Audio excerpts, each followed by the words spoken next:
Minhas prezadas amigas, meus prezados amigos, como estão todos? Esperamos encontrar todos bem, com saúde, com disposição para enfrentarmos a nossa vida, né? O nosso trabalho diário, as nossas tarefas, né? Em todos os sentidos. Hoje nós vamos conversar mais uma vez sobre o Evangelho segundo o Espiritismo no capítulo 24, né, que nós conversamos anteriormente, mas nós vamos partir dos itens 11 e 12, né, que é: os sãos não têm necessidade de médico. E nós já vamos começar com uma pequena leitura aqui do Evangelho do apóstolo Mateus, no seu capítulo 9, versículos 10 a 12. Jesus, estando à mesa na casa de um homem, Mateus, né, no caso, vieram muitos publicanos e pessoas de má vida que se colocaram à mesa com Jesus e seus discípulos. E vendo isso, os fariseus disseram, por que vosso mestre come com os publicanos e pessoas de má vida? Mas Jesus, tendo escutado, lhes disse, os sãos não têm necessidade de médico, mas sim os enfermos. E Allan Kardec, através do Espírito de Verdade, vai nos colocar algumas considerações sobre esse fato. Jesus dirigia-se principalmente aos pobres e os deserdados, pois são eles os que têm maior necessidade de consolação, aos cegos dóceis e de boa fé, porque pedem para ver, e não os orgulhosos que acreditam possuir toda a luz e não ter a necessidade de nada. Essas palavras causam admiração como tantas outras, mas aplicam perfeitamente a doutrina espírita. A mediunidade está nesse caso. Parece estranho que ela seja concedida a pessoas indignas e capazes de fazer mau uso dela. Costuma-se dizer que um dom tão precioso deveria ser dado somente aos mais merecedores. Então nós vamos dar uma paradinha aqui, dar uma comentada sobre essa parte. É interessante, né, que Jesus aqui, ele sempre dava preferência às pessoas que tinham, né, algum problema físico. Né, algum problema físico. Mas, se nós analisarmos bem a vida de Jesus, né, se nós lermos bem as passagens de Jesus, e hoje nós temos assim tantas interpretações da vida de Jesus, né, Jesus também se dirigia àqueles que eram os enfermos da alma, né? Os judeus da época, que ele tentava colocar uma nova ideia em relação a Deus, também eram enfermos da alma, porque estavam presos naquela situação somente da lei de Moisés, sem ampliar a lei de Moisés para melhorar a vida das pessoas, né? E os próprios judeus discriminavam essas pessoas. Então Jesus diz que todos somos iguais perante Deus na situação que nós estamos vivendo. Todos somos iguais, não há diferença. As diferenças são de cunhos sociais, pessoas com mais condições financeiras e com menos condições financeiras. E isso também se aplica às curas de Jesus. Se nós analisarmos bem, e isso inclusive eu falei, eu acho que anteriormente, eu analisei bem numa série que eu estava assistindo aí, que era o Chosen, né, de que as curas que Jesus procedia eram curas feitas em pessoas que já vinham isso de nascença, ou seja, é isso que ele fala, né?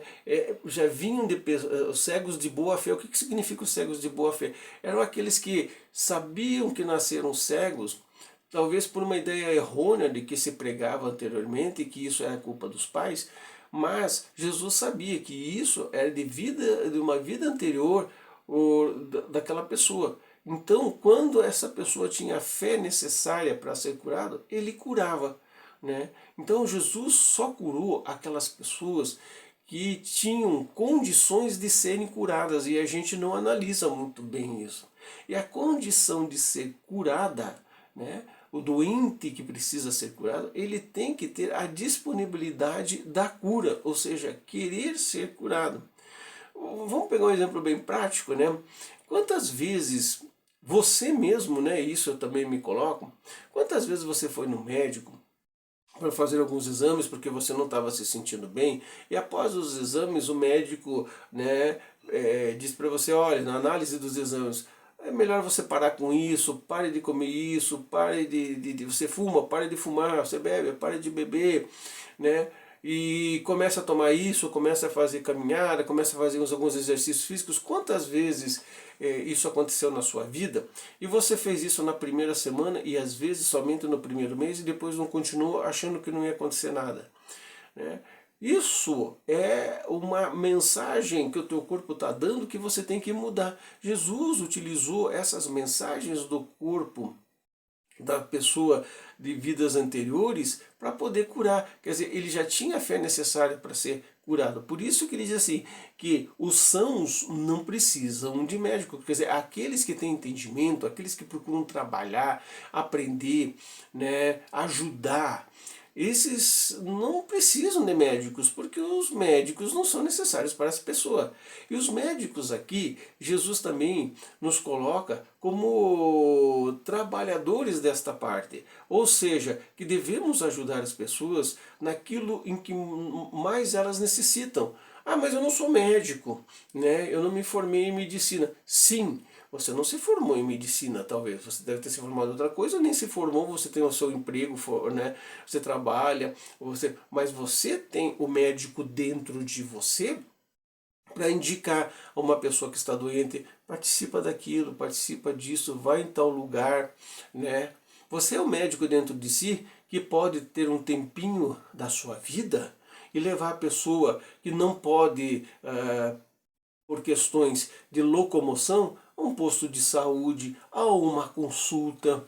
Você pode levar uma pessoa a uma casa espírita, você pode levar uma pessoa para fazer um tratamento. Então você também faz parte da medicina, né? Por mais que você não esteja ali, você faz parte da medicina. E você que trabalha numa casa espírita, você que é médium, você também faz parte da medicina. Por quê? Porque você está ajudando dentro do princípio espiritual a cura desta pessoa. Por isso que a casa espírita aplica muito de que você deve ir ao médico daqui da Terra para você fazer o tratamento no corpo físico, mas você deve fazer também o tratamento no corpo espiritual. E o tratamento no corpo espiritual, ele vem de duas formas. Primeiro, você ir se tratar num local onde você receba energização, onde você receba, dentro da doutrina espírita nós chamamos de passe, né, para que você possa revitalizar a sua energia. E numa segunda parte, você mudando as suas concepções em relação a você mesmo, em relação aos outros, mudando os seus preconceitos, né, mudando os seus pensamentos em relação a você e começando uma nova vida, você começando uma nova existência.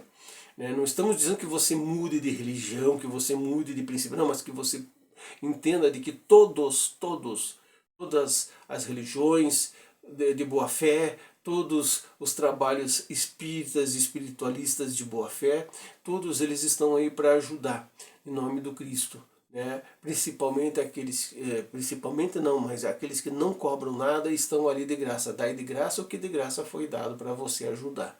Então, isto é ser o médico que também faz o encaminhamento para a mudança, né?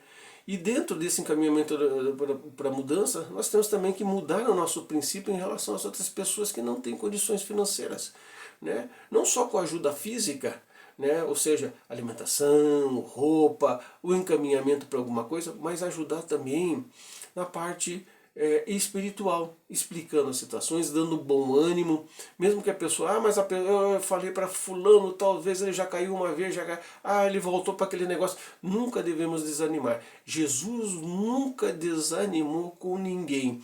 Ele voltou várias vezes. É claro que teve pessoas que ele curou, que essas pessoas voltaram à sua vida antiga, né? Fizeram as coisas antigas e voltaram a ter os mesmos males que eles tinham e não foram curados novamente, é óbvio. Mas uma coisa nós temos que entender, que fora da cura que Jesus está nos dando e nos encaminhando, nós também um dia vamos retornar ao mundo espiritual, porque nenhum daqueles que ficou curado, né, está vivo até hoje, né, no corpo físico, voltou ao mundo espiritual. Mas é o nosso trabalho, o nosso dever, e se formos ajudados, nós também possamos ajudar sempre no trabalho, na ajuda. Né? Você que está sendo auxiliado hoje, auxilie amanhã. Você que está tendo os benefícios hoje, beneficie alguém amanhã. Né? Ah, mas não pense que essas pessoas não merecem por isso, por aquilo. Não. Nós estamos numa mudança de pensamentos e, como dizia assim, uma mudança planetária para as coisas para melhor. Né? E nós temos que entrar dentro dessa mudança. Se as outras pessoas, infelizmente, não fazem como deveriam fazer, nós temos que fazer a nossa parte. É isso que Jesus espera de nós. Tá? Que nós sejamos a ajuda e o médico das outras pessoas. Esperamos que esta parte do Evangelho segundo o Espiritismo tenha servido para você, para a sua mudança de pensamento, e possamos mais tarde se encontrar, se Jesus nos der o aval da nossa presença. Muita paz e prosperidade para você.